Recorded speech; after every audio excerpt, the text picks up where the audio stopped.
औज़ुबिल्लाहिमिनश्शैतानिर्रजीम बिस्मिल्लाहिर्रहमानिर्रहीम। नाज़रीन, मैं हूँ आपका मेज़बान यासर अब्बासी।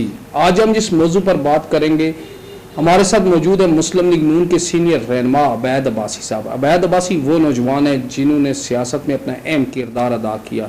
जब नवाज शरीफ का मुश्किल वक्त आया तो अबैद अब्बासी नवाज शरीफ अपने लीडर के साथ शाना बशाना खड़े रहे। उसी मौजू पर आज अबैद अब्बासी साहब से बात करेंगे कि पाकिस्तान के अंदर जो मौजूदा सूरत हाल है और हुकूमत की पॉलिसियाँ कहाँ तक वो कामयाब हुई और कहाँ तक वो नाकाम हो चुकी हैं, और अवामी हल्के जो अवाम है वो वज़ीर आज़म की तरफ देख रही है कि कोई अच्छा फ़ैसला देंगे तो अवाम के लिए भी आसानियाँ पैदा होंगी। इस हवाले से हमारे साथ मौजूद है अबैद भाई साहब। जी अबैद भाई साहब, बताइएगा आप। बहुत शुक्रिया यासिर अब्बासी साहब, आपने मुझे अपने प्रोग्राम में मदऊ किया और सबसे पहले आपने जो मेरे लिए कीमती अल्फाज अदा किए उनके लिए उसके लिए मैं शुक्रिया आपका अदा करता हूँ। बिलाशुबा जब हमारी जमात पर एक मुश्किल वक्त था और हमारी जमात चारों तरफ से मुश्किलात में घिरी हुई थी, तो उस वक्त कारकुनान मुस्लिम लीग नून मियाँ नवाज शरीफ के साथ शाना बशाना खड़े रहे दीगर रहनुमाओं की तरह। तो उस वक्त हमने अपना रोल अदा किया, भरपूर रोल अदा किया। मियाँ नवाज शरीफ के साथ शाना बशाना नहीं हम खड़े थे, सिर्फ हम पाकिस्तान के साथ शाना बशाना खड़े थे, क्योंकि हम समझते हैं कि पाकिस्तान की दस्तयाब सियासत में मियाँ नवाज शरीफ से बेहतर चॉइस कोई नहीं है। मियाँ नवाज शरीफ इस कौम के मसीहा हैं। मियाँ नवाज शरीफ ने अच्छा अबैद भाई साहब, आपकी बात कता कलामी माफ़ कीजिएगा, मुझे आप ये बताइएगा कि जो नवाज शरीफ पर इल्ज़ाम लगे हैं कि नवाज शरीफ ने करप्शन की, पनामा लीक्स की, आपने देखा होगा कि वहाँ पर नवाज शरीफ ने इन्वेस्टिगेशन हुई, केस चला, शहबाज शरीफ पर केस चला, मरियम औरंगजेब पर केस चला, नवाज शरीफ के बेटू पर केस चला। मुझे ये बताएं, नवाज शरीफ के इतने असासे जो अरबों और करोड़ों में ये नवाज शरीफ के बेटू ने बनाए हैं, नवाज शरीफ के वालिद ने बनाए हैं, क्या नवाज शरीफ साहब ने बनाए? क्या ये अवाम का पैसा नहीं है? क्या कहाँ तक ये सच्चाई है कि नवाज शरीफ चोर नहीं है? देखें यासिर अब्बासी साहब, आपने एक जिक्र किया पनामा का। पनामा ड्रामा बेनकाब हो चुका। पनामा का ड्रामा पूरी दुनिया के सामने उस वक्त बेनकाब हुआ जब ये हुकूमत, इसको आए हुए मेरे ख्याल में 2-2.5 साल हो चुके हैं। अगर नवाज शरीफ करप्ट था तो वो करप्शन का पैसा दिखाएं। ये हुकूमत, इस हुकूमत ने करप्शन के नारे की बुनियाद पर एक कोशिश की, एक साजिश के तहत नवाज शरीफ को पनामा ड्रामा रचाया गया। और उसके बाद जब देखें नवाज शरीफ ने, हमने नवाज शरीफ की 183 पेशियां भुगती हैं।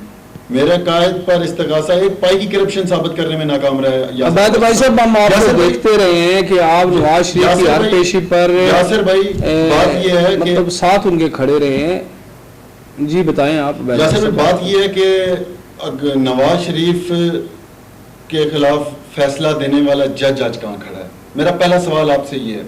जज अरशद मलिक ने, उनकी वीडियो मौजूद है, उनके इतराफी बयानात मौजूद हैं, और उसके बाद हाई कोर्ट के जजेस की उनके ऊपर फैक्ट एंड फाइंडिंग जो रिपोर्ट आई है सामने, जिसमें जज अरशद मलिक को मुअत्तल कर दिया गया। मेरा कायद सुरखरू हो चुका है और मैं समझता हूँ कि ये अल्हम्दुलिल्लाह अल्लाह का फजलो करम है ये हम पे कि हमारे कायद ने हमारे। और अगर नवाज शरीफ करप्ट होता तो क्या वो अपनी बेगम को, कलसूम नवाज को बिस्तर मर्ग पे छोड़ के पाकिस्तान आते? कल 13 जुलाई गुजरी है और 13 जुलाई को जब नवाज शरीफ पाकिस्तान आए तो पूरी दुनिया ने देखा वो अपनी बेटी का हाथ अपने हाथों में थाम कर आए और जुर्रत के साथ जेल काटी। और मैं समझता हूं ये पाकिस्तान की तारीख लिखी जाएगी। दुनिया की तारीख में कोई लीडर ऐसा नहीं है जिसने इतनी पेशियां भुगती हूं। और नवाज शरीफ का जुर्म मैं आपको बता देता हूं। जी बिल्कुल, नवाज शरीफ का जुर्म था। नवाज शरीफ का जुर्म एटमी धमाके थे। नवाज शरीफ का जुर्म सी पैक था। और इमरान खान जिसने करप्शन के नारे की बुनियाद पे ये हुकूमत हासिल की, और फिर भी अवाम की वोटों से नहीं, वो सिलेक्टेड है।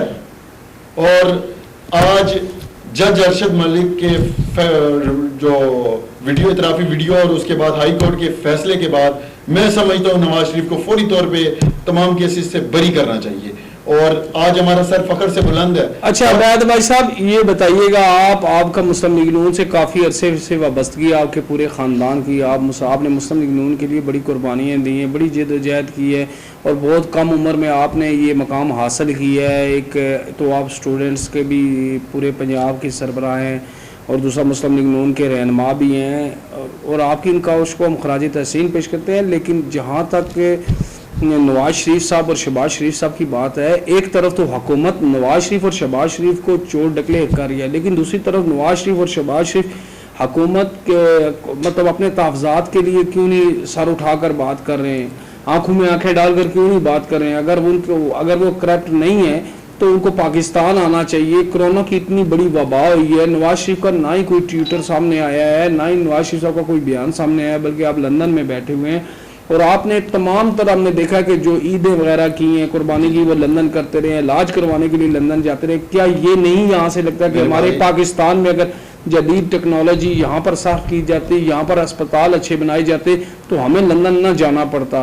तो दूसरी तरफ इमरान खान साहब हुकूमती जो पॉलिसी लेकर आ रहे हैं, वो कह रहे हैं मैं घर बना रहा हूँ गरीब लोगों के लिए, लेकिन गरीब लोग आज 2-2.5 साल हो गए इस हुकूमत को।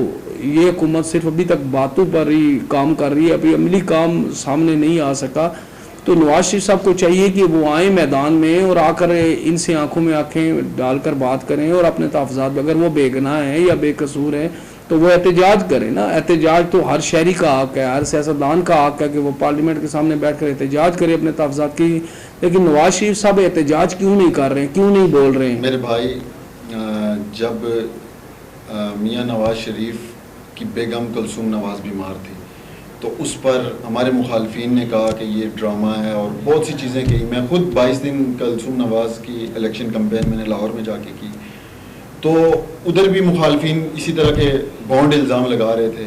आज जब मेरा कायद बहादुरी के साथ, जुर्रत के साथ जेल काटने के बाद उनके हेल्थ इश्यूज़ थे, जिस पर इस हुकूमत भी एक पेज पे थी, तमाम इदारे एक पेज पे थे कि नवाज शरीफ बीमार हैं और नवाज शरीफ बाहर गए।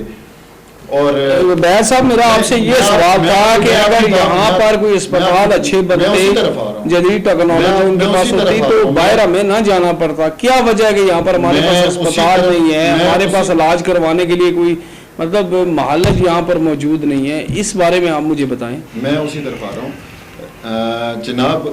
जब मियाँ नवाज शरीफ को तमाम कोर्ट्स ने और तमाम मेडिकल टीम ने ये सजेस्ट किया, उनकी बीमारियाँ इस पेचीदा नौयत की उनको बीमारियां थी कि उनको इलाज के लिए उनका बाहर जाना ज़रूरी था, तो वो तिबी टीम और सरकारी और हुकूमती टीम और वो तमाम फैक्ट्स को सामने रखकर मियाँ नवाज शरीफ को, जो कि पाकिस्तान का असासा हैं, उनको बाहर भेजा गया।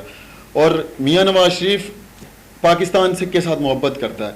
जिस दिन नवाज शरीफ ने समझा, जिस दिन इस कौम को ज़रूरत पड़ी, मियाँ नवाज शरीफ एक लम्हा ज़ाया किए बगैर पाकिस्तान में होंगे। वो पाकिस्तान की तड़प रखते हैं, वो आज भी जल्द से जल्द पाकिस्तान वापसी के मुंतज़र हैं। और दूसरी बात, आपने अस्पतालों की जिक्र की, पाकिस्तान में इलाज की सहूलत की ज़रूरत जिक्र की, तो आप रिकॉर्ड का हिस्सा है ये मैं नहीं कह रहा, ये आप सीनियर साफ़ी हैं और आपकी नज़र होती है एक एक चीज़ पर। आप सर्वे करें, हमें 9 साल मिले इस पाकिस्तान की खिदमत के लिए, 9 साल मिले। हमसे हिसाब 65 सालों का ना मांगे। 9 सालों में कार्डियोलॉजी देखें, यूरियोलॉजी देखें, पाकिस्तान में हेल्थ की बेहतरीन सहूलियात पाकिस्तान मुस्लिम लीग नून की गवर्नमेंट ने दी। और दूसरी बात, मैं ये नहीं कहता कि हमने दूध और शहद की नहरें बहा दी, हम ये नहीं कहते हम साहबी सिफ्त हैं, लेकिन इस मौजूदा सिस्टम में नवाज शरीफ से बेहतर कोई चॉइस नहीं है मेरे भाई।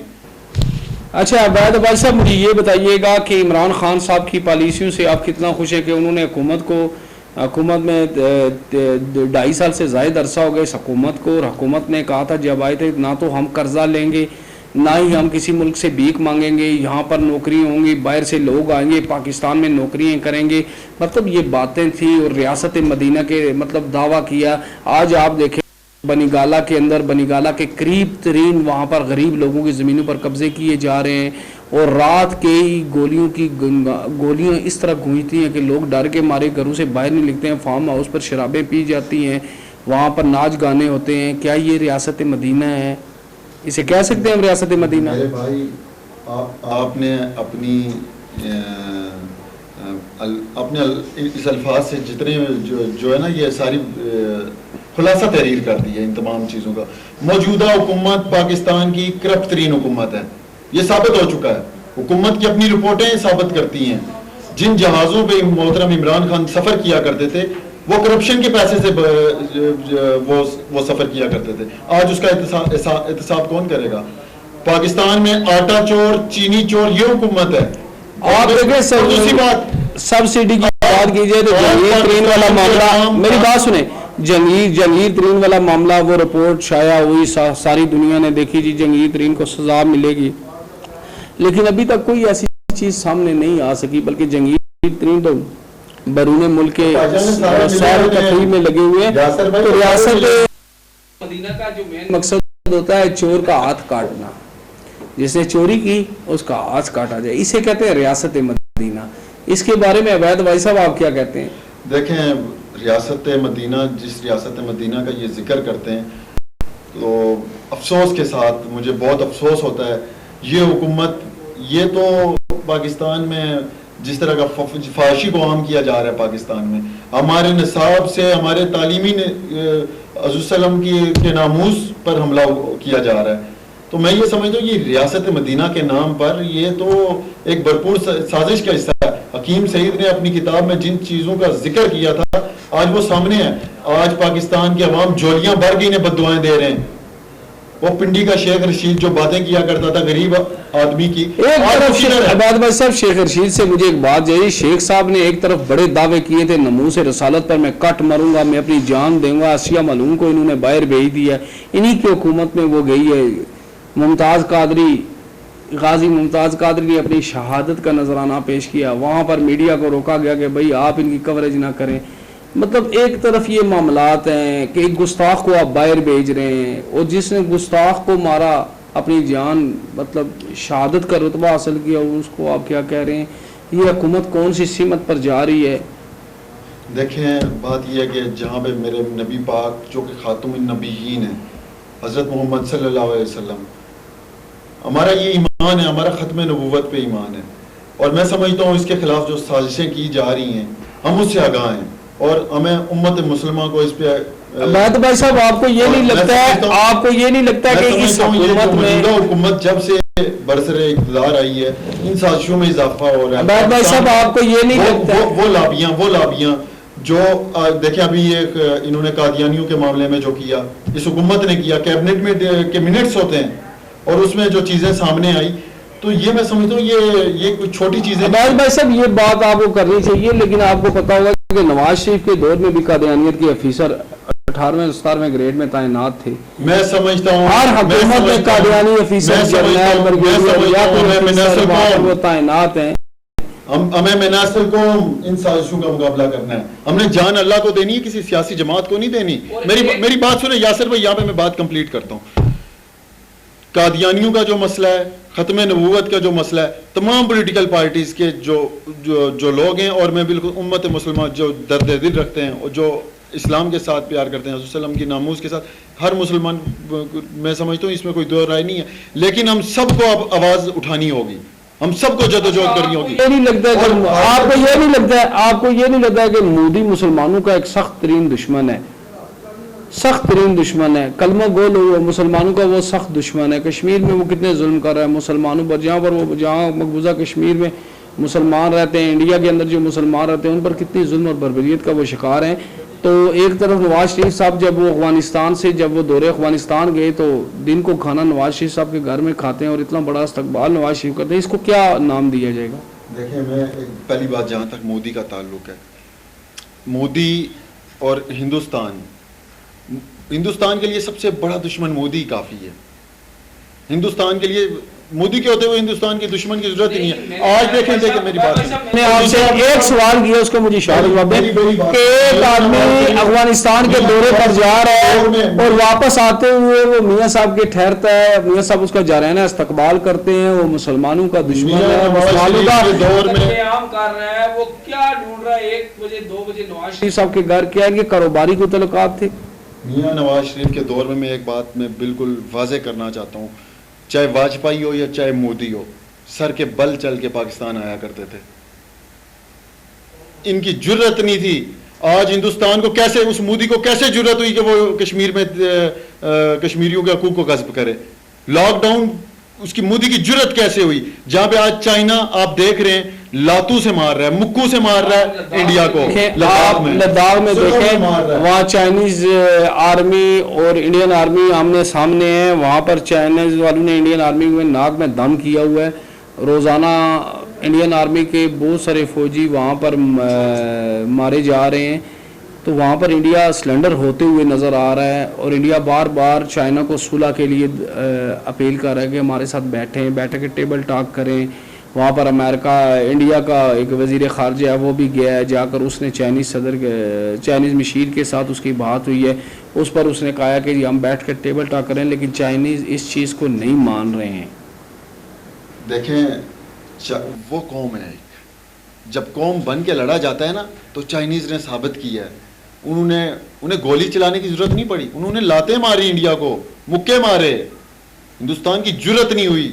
और कश्मीर तो पाकिस्तान की शारक है। और आज हम अपनी शारक के लिए, यासर अब्बासी साहब, हम अपनी शारक के लिए, ये तो पाकिस्तानी जिस दिन कौम बन गई ना, जिस दिन पाकिस्तान ने फैसला कर लिया, इनको लाते मारने की भी जरूरत नहीं पड़ेगी, ये भाग जाएंगे। ये बुज़दिल कौम है हिंदुस्तान।